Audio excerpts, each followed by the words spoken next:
Hello, I'm Todd Phillips, the editor of Canadian Auto Dealer. We're here today with Mike Trotman, the CEO of the Trotman Auto Group. Mike oversees a group of 11 dealerships out in the British Columbia area, and I'm sure it's a mixed picture out there, Mike, with so many different dealerships in different parts of the province. So tell us really how you're operating out there, and what are some of the impacts it's been on your business. Yeah, great. Hi, Todd, and thanks for having me. Our group's got a range of stores, from all the domestics to a lot of the mid-range imports, and in large markets and in small markets. So we have a real cross-section of a different feel for what's going on in the province here right now in BC. And I think that it would be best described as, it really is unique to each community.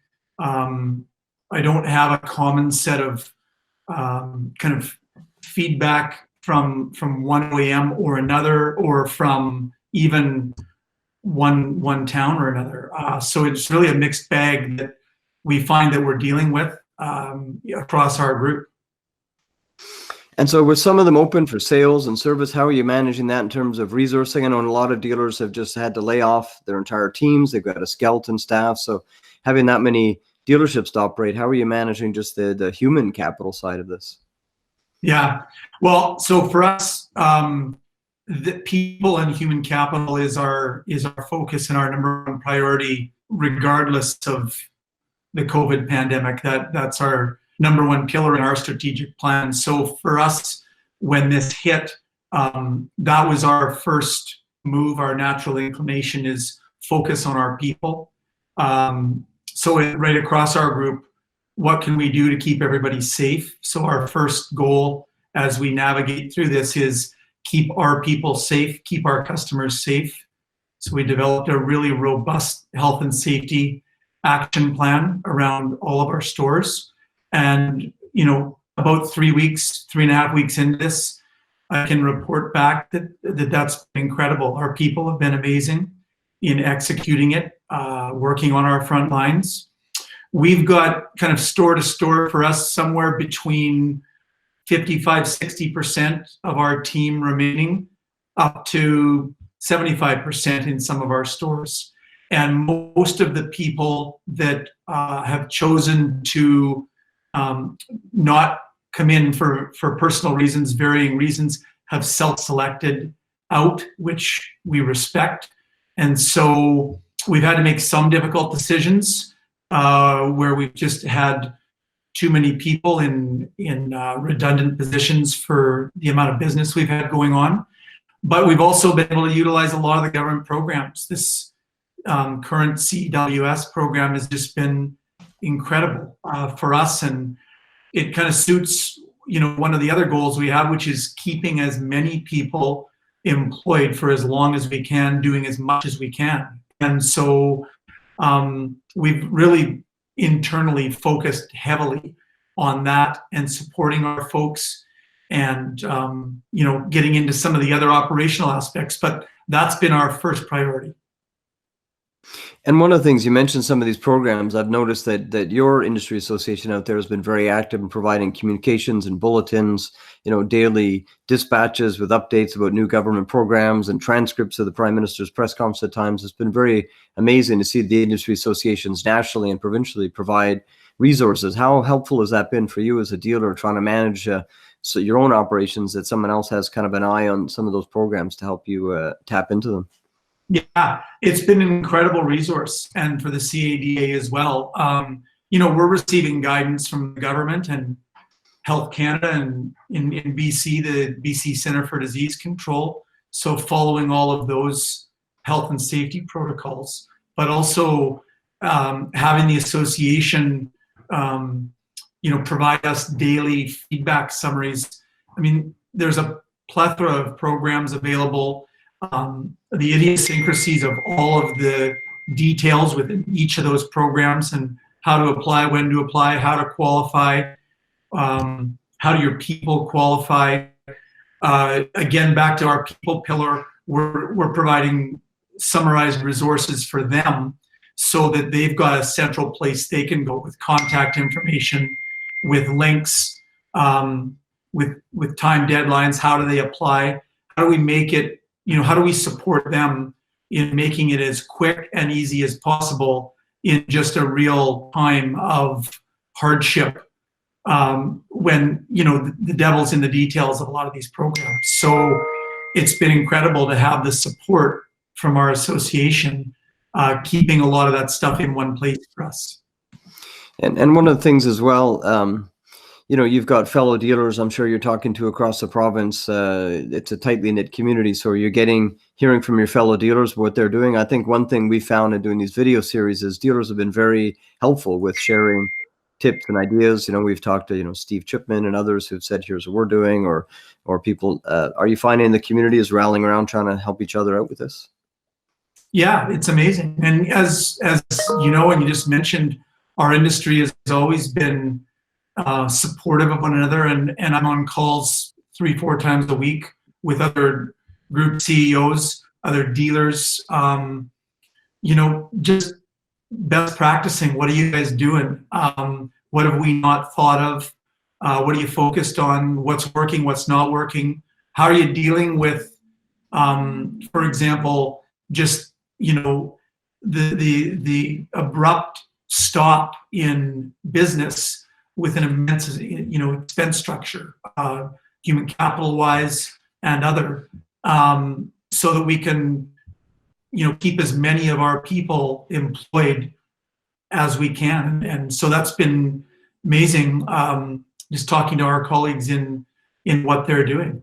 For us, one of the other pillars of our group strategically has always been innovation. So we're using this time to get better, to get stronger.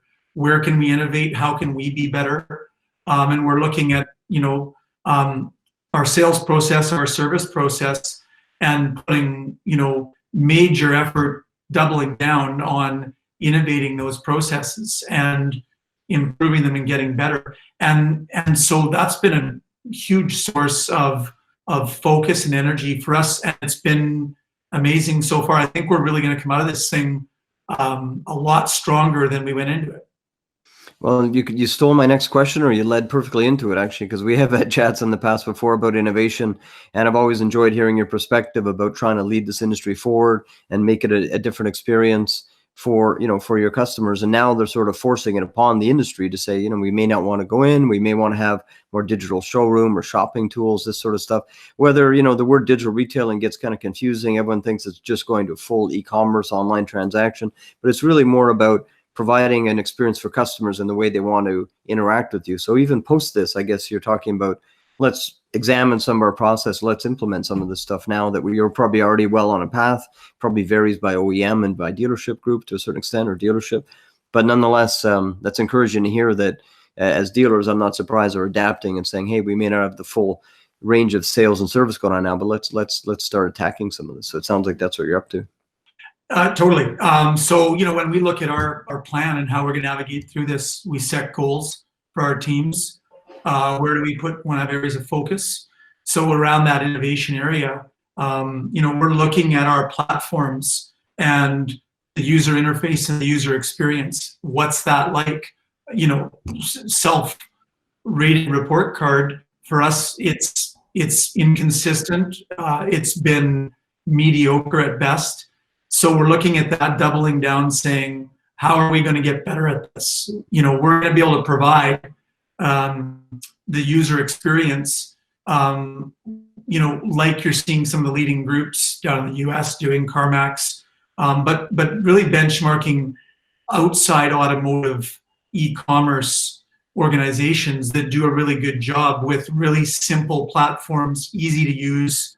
You can do it from your home. You can do it on your telephone, and you can, engage in the entire process totally digitally. And, to the point where you choose, I want to pick my car up and sign the paperwork at the dealership, or I want that delivered right to my doorstep, and we'll do it that way. So we're looking at providers. We just signed a deal earlier this week for most of our group, going down the road with one of those providers. It's going to be, seamless for us and provide that interface and technology that I think consumers are already asking for, they already want. And I think, the exciting thing for us is we're going to be able to provide it finally. Well, it's actually, the last question is sort of what are the long-term lasting impacts, and we kind of covered some of that. But really, beyond this, the technology is one part. But I guess really, it's embracing sort of that consumer journey in the way that they want to be interacted with. Involves probably some accurate soul searching or self-analysis, as you describe, where your own self-report card. What's it like to try to book a service appointment? What's it like to try to book, to look at vehicle inventory on my websites and such, and that. You really have to take a step back from it and try to experience through the consumer lens to figure out how to make it better. And it sounds like you're on that journey. So down the road, do you see this obviously having much more sticking power? It's not just a COVID pandemic reaction, obviously. Yeah, oh, totally. So the thing that's been really exciting for us as we've kind of worked our way through this, focused on the service department, is, the valet pickup and drop off, touchless, contactless service experience. And the feedback we've got from our clients has been incredible. We're stumbling through the learning and the optimization of the process and the resources we need to be able to provide that kind of service for our clients. But we're doing it, it's working. In some of our stores, we're seeing upwards of, a 50% penetration uptake on clients wanting that service, and it's been incredible. So when this thing does kind of come to its end and we go back to some semblance of if you want to call it normal or pre-COVID process, that's going to remain. It's too good. People like it too much. It's convenient.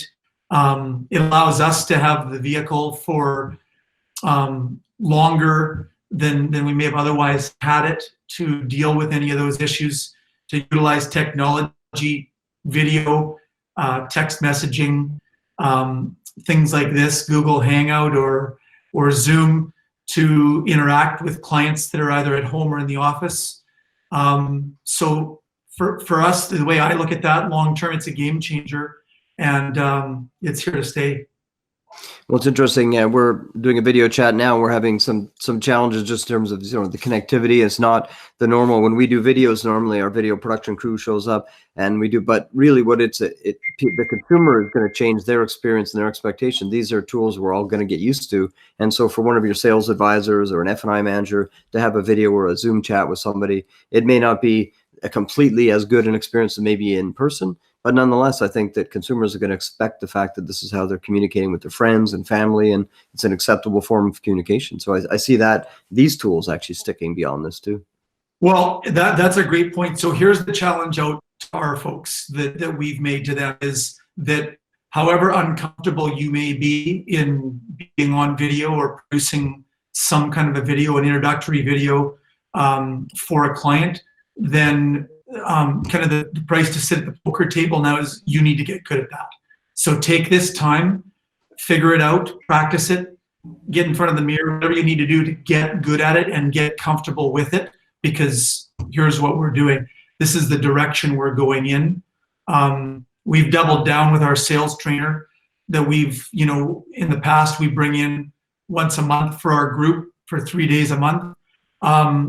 All of his training is moved to online. So we've got all of our sales teams, sales managers, F&I managers, general managers, etc., online twice a week in these Zoom training meetings, evolving, innovating, figuring out, like step by step with our process, how to get better, how to show up stronger, how to deliver a video that adds value to the customer, that's effective, and our people are loving it. They're doing it, they're practicing it, and it's interesting because we didn't just ask them that now. That's been an ongoing strategic initiative that we've had, and it's just at a varying level of uptake and adoption rates for different stores and different people. And the one thing that's kind of changed and galvanized during this time is everybody has recommitted to do this. And we're super proud of our team with what they've done and the progress they've made so far. So again, I think we talked a minute ago about the service component. I think this is here to stay as well. And I think it's just going to make it an overall better, faster, easier, more rewarding, fun experience to shop for a car. So we're excited about it.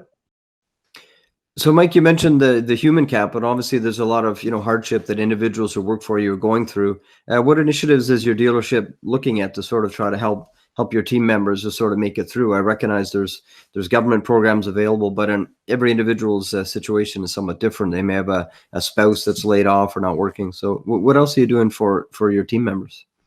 Yeah, great question. So, for us, that's been our number one priority, focusing on our people.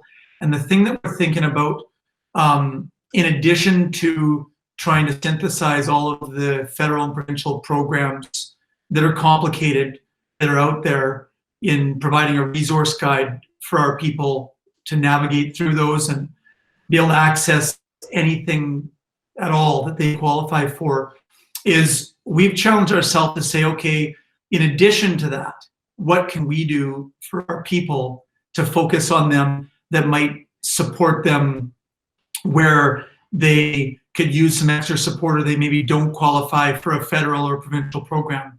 So some of the initiatives, in all of our employee benefits packages, we've got an employee assistance plan that provides access to all of our team or their family members for counseling, which is private and done at arm's length. So we're getting that information out to them to utilize that resource.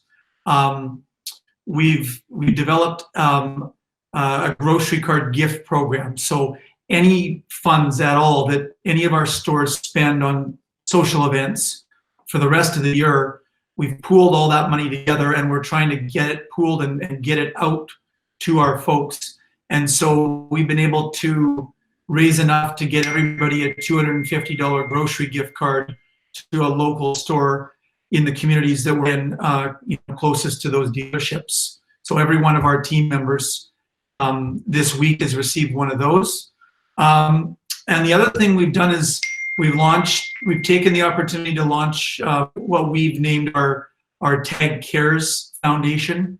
So we funded that, and we are putting that out to all of our people to submit applications to qualify for grants for anything that would support them, based on hardship or based on their individual situation and the need that they've got for anything from basic supplies and prescriptions or groceries or anything that they might need. So we've got a couple of people that are going to be adjudicating that are at arm's length those applications. And so we're going to be rolling that out next week and starting to put grants into people's hands that need them. So just a group of things that we're just trying to do to keep everybody up, to keep them safe, and to keep them supported best we can. Well, kudos for that. I've seen dealers reaching out to their community, to their people, even the supplier communities reaching out to try to support dealers. So it's a time of extraordinary evidence of just how resilient dealers are and just how much they do care about their team. So congratulations for that. It's a great initiative. So thank you. And for us, it's really it kind of starts and ends with our people. So I think it's tough managing what all of us are managing as dealers and dealer groups. We want to have a thriving, healthy organization to come back to. And at the same time, I think that we can be leaders in our communities and supporting our people through the toughest of times. So thanks for what you're doing and the support that you guys are offering, and innovation and ideas and best practices that we get to learn from all of our other dealers. It's been great. Well, thanks for participating. And I know there's lots of great ideas wrapped up in this interview. And I can tell you the views of these videos are kind of off the charts. People are passing them, and we're posting them on LinkedIn. We're getting lots of good comments, and we just want to be in the middle of this ecosystem, help share ideas on the fly as they come in, because that's the world today. So appreciate you participating. It's going to be a big help. Awesome. Okay. Thanks, Todd. Okay. Thanks. Thanks, Mike. Signing off.